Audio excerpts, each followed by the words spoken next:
샬롬 할렐루야. 데살로니가 전서 5장 23절. 평강의 하나님이 친히 너희를 온전히 거룩하게 하시고 또 너희의 온 영과 혼과 몸이 우리 주 예수 그리스도께서 강림하실 때에 흠 없게 보존되기를 원하노라. 아멘.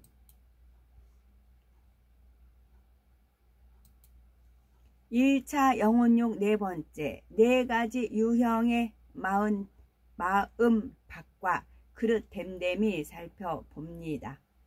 사람의 마음과 관련하여 네 가지 유형의 마음 밖과 그릇 됨됨이 관해서 살펴봅니다. 농사를 짓는 농부의 입장에서는 흙이라는 것이 매우 중요한 의미를 갖습니다. 똑같은 씨앗을 뿌리고 똑같이 물과 거름을 주었다 해도 흙이 어떠하냐에 따라 수확량이 크게 달라지기 때문입니다. 이는 흙으로 지음받은 사람도 마찬가지입니다. 하나님의 말씀의 씨앗이 우리 마음밭에 떨어질 때 어떤 것은 결실하고 어떤 것은 결실치 못하며 또 결실하는 정도가 다 다른 것을 볼 수가 있습니다. 사람마다 어떤 마음을 소유했느냐의 열매가 다른 것이지요. 이에 관해 좀 더 구체적인 이해를 돕기 위해 그릇 됨됨이에 관해서 살펴봅니다. 사람의 마음은 부모로부터 타고난 기와 자라면서 보고 듣고 느끼면서 입력되는 것들이 결합되어서 만들어집니다. 또한 이렇게 마음에 어떤 것이 담기면서 무엇이 옳다, 그르다, 혹은 좋다, 나쁘다 하는 사리 분별이 생기게 되지요. 그런데 이렇게 마음에 무엇을 담아 나갈 때 그 마음밭이 어떠하냐에 따라 싹을 내는 정도가 달라집니다. 예를 들어 하나님의 말씀을 들을 때 어떤 사람은 마음문을 열고 아멘 하고 받는가 하면 어떤 사람은 자기 생각과 지식에 맞지 않으니 판단하고 배척해 버립니다. 또 어떤 사람은 간절한 심정으로 말씀을 듣고 행하기 위해 노력하지만 어떤 사람은 들을 때에는 은혜를 받고도 시간이 지나면 잊어버리지요. 이처럼 말씀을 듣는 심정과 마음에 새기는 것과 또한 새긴 말씀을 행해 나가느냐에 하는 것은 각 사람의 마음밭에 따라서 달라지며 이러한 모든 것을 통해 사람의 그릇 됨됨이가 결정됩니다. 성경에는 사람의 마음을 크게 네 가지 종류로 구분하고 있지요. 곧 길가밭, 돌밭, 가시떨기밭, 좋은 밭 등입니다. 이러한 마음에 하나님의 말씀이 들어와 열매 맺는 과정을 씨앗이 땅에 떨어지는 것에 비유하여 알려주신 것입니다. 길가밭은 사람들이 오랫동안 밟고 다녀서 단단하게 굳어진 땅입니다. 곡괭이를 가지고 힘써 파도 잘 들어가지 않으며 씨를 뿌린다 해도 씨가 땅에 들어가지 않기 때문에 싹이 나지도 않습니다. 곧 생명의 역사가 일어나지 않는 것입니다. 사람의 마음도 길바닥 같이 굳어져서 강팍하고 완고한 이들이 있지요. 예를 들어 예수님 당시 유대인의 지도자들은 자기 생각과 틀을 고집함으로 권능을 베푸시는 예수님을 배척하고 복음을 받아들이지 않았지요. 오늘날도 길과 밭에 마음을 가진 사람은 하나님의 권능을 보여주어도 마음문을 열지 않고 복음을 배척합니다. 마가복음 4장 15절에 말씀이 길가에 뿌리웠다는 것은 이들이 곧 말씀을 들었을 때에 사단이 즉시 와서 저희에게 뿌리운 말씀을 빼앗는 것이요 라고 했습니다. 사단이 하나님의 말씀을 빼앗아 간다는 것은 가령 설교를 들을 때 하나님의 말씀을 믿으려 하지 않고 부정하며 말씀을 전하는 하나님의 종을 자기 생각 속에서 판단 정죄하게 만드는 경우입니다. 이렇게 마음이 강팍하고 마음문을 열지 않는 사람은 말씀이 떨어져서 결실치 못하니 구원에 이르지도 못하는 것입니다. 그러니 단단한 마음이 있다면 신속히 깨트려 버려야 합니다. 돌밭, 길과 밭은 하나님의 말씀을 들어도 받으려는 마음 자체가 태워 있지 않기 때문에 깨닫지 못하지만 돌밭은 들으면 깨닫기는 합니다. 농사를 지을 때 돌밭에 씨를 뿌리면 싹이 듬성듬성 나기도 하고 또 잘 자라지 못합니다. 듬성듬성 나고 잘 자라지 못합니다.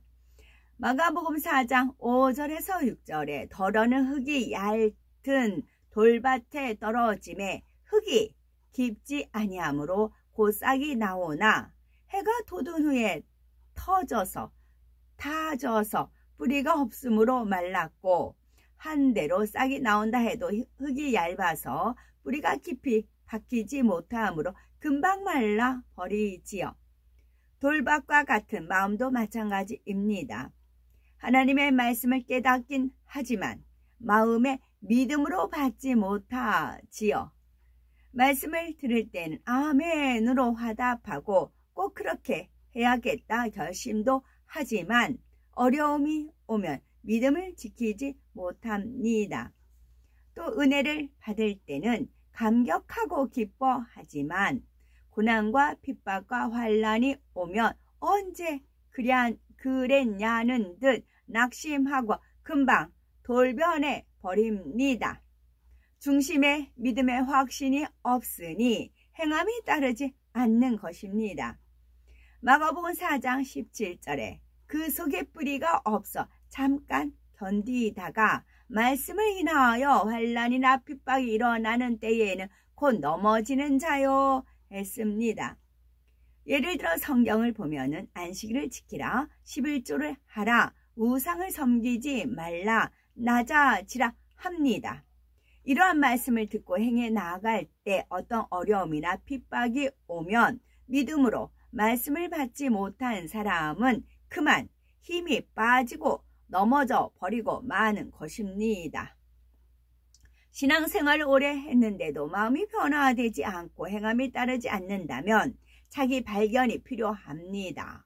혹여 마음에 이러한 돌이 있다면 신속히 버림으로써 어떤 상황에서도 변치 않는 믿음, 행함이 따르는 참된 믿음을 소유해야 하겠지요. 가시떨기 밭은 말씀을 듣고 깨달아 행해 나가기는 합니다. 그러나 하나님의 온전하신 뜻대로 행해 나가지 못하므로 아름다운 열매를 맺지 못하지요. 마가복음 4장 19절에 가시떨기를 세 가지로 설명하고 있는데 곧 세상의 염려와 재리의 유혹과 기타 욕심이 들어와 말씀을 막아 결실치 못하게 되는 자요 라고 하였습니다. 이런 마음밭을 가진 사람은 하나님의 말씀대로 행하고 나름대로 신앙생활을 잘해 나가는 것 같은데도 시험 환난이 따르고 영적으로 성장하지 못하는 것을 볼 수가 있습니다. 지금 당장은 말씀대로 사는 것 같아도 어느 때에 재리의 유혹이나 시험이 오면 넘어가기가 쉽습니다. 야고보서 1장 8절에 이런 마음을 두 마음을 품은 자라고 설명하고 있지요. 가시떨기가 처음 싹이 났을 때는 별로 해가 없는 것처럼 보이지만 자란 후에는 상황이 전혀 달라집니다. 이런 것처럼 세상의 근심이나 탐욕을 놔두면 사단이 교묘하게 유혹하여 결국 하나님의 말씀이 열매를 맺지 못하도록 만듭니다. 그러므로 마음에 가시떨기가 있다면 아무리 작아 보여도 처음부터 제거해 버려야 합니다. 세상 염려를 뿌리째 뽑아버리고 청과 욕심까지 십자가에 철저히 못 박아 오직 영의 것을 사모하여 뜨겁게 달려가야 하지요. 좋은 바 옥토입니다. 옥토는 굳은 땅도 아니고 돌이나 가시떨기가 없는 땅에 농부가 정성껏 기경하고 가꾼 기름진 땅입니다. 이런 마음에는 어떤 장애물도 없기 때문에 하나님의 말씀이 떨어지면 30배, 60배, 100배 결실이 맺힙니다. 바로 이런 사람에게 하나님의 축복이 임하며 기도하며 응답이 척척 임하게 되지요. 여기서 옥토 하니까 옥토 구슬옥자죠. 그러면 쓰는 순간 흑토의 위에다가 하나가 있잖아요. 그러면 우리가 마음밭이에요. 내 마음밭에 나는 흙으로 지원받았어요. 내 머리가 주님이었을 때 옥토가 되고 그 이제 왕왕에다가 점 하나가 있죠. 점은 생명이거든요. 그랬을 때 내 마음의 주인이 주님이시고 그럴 때 생명이 주어져요. 그랬을 때 옥토가 돼요. 그게 옥토밭. 그렇게 알려주셨어요. 하나님께서 옥자를 풀어보아라 하시면서 이렇게 이제 쓰는 방법과 그걸 알려주셨어요. 그리고 우리가 흙으로 지음을 받았으면 우리의 머리는 주님이십니다. 했을 때 생명이 주어졌을 때 생명도 하나님 말씀이잖아요. 그게 주어졌을 때 그게 옥토예요. 그런 항상 어떤 상황이든 내 머리는 주님이십니다. 그랬을 때 그리고 하나님 말씀이 생명으로 주어졌을 때 옥토로 바꿔질 수가 있습니다. 자신이 얼마나 옥토와 같은 마음을 이루었는가 알려면 하나님의 말씀을 어떻게 행해 나가고 있는지 살펴보면 됩니다. 옥토를 이룬 만큼 하나님의 말씀을 행해 나가는 것이 쉽습니다. 어떤 사람은 말씀을 들어서 알아도 육신의 피곤함, 게으름, 비진리의 생각, 욕심 등으로 인해서 행함이 따르지 못합니다. 그러나 옥토밭은 이런 장애물이 없기 때문에 말씀을 들으면 그 자리에서 깨닫고 행해 나가는 것입니다. 우리도 밭이 개간된 만큼 진리를 행하기가 쉬워지지 않습니까? 예전에는 용서할 수 없었던 사람이 용서가 되고 시기하고 판단했던 마음이 점차 사랑과 긍휼의 마음으로 변합니다. 교만했던 마음이 섬기는 마음으로 바뀌지요. 이렇게 악은 모양이라도 버리고 마음에 하려하는 것이 바로 마음밭이 옥토로 개간하는 과정입니다. 옥토밭에 마음의 씨앗이 떨어지면 쑥쑥 자라 성령의 9가지 열매가 주렁주렁 맺힙니다. 또 옥토밭이 되면 마음에서 믿어지는 믿음이 오므로 하나님의 능력을 끌어내리는 불같은 기도가 나오며 성령의 음성을 밝히 들어 하나님의 뜻대로 행하게 되지요. 그러면은 좋은 그릇 댐댐이를 만들려면 어떻게 해야 될까요? 성경에는 얼마나 좋은 그릇이냐에 따라서 금그릇, 은그릇, 나무그릇, 질그릇 등으로 나뉘어 기록이 되어 있습니다. 하나님께서는 사람마다 그릇 댐댐이가 어떤지 아시지요? 그가 얼마나 마음을 변화시켜 옥토가 될 수 있다 하는 것을 미리 아시기 때문에 그 그릇 댐댐이를 보고 택정하여 쓰십니다.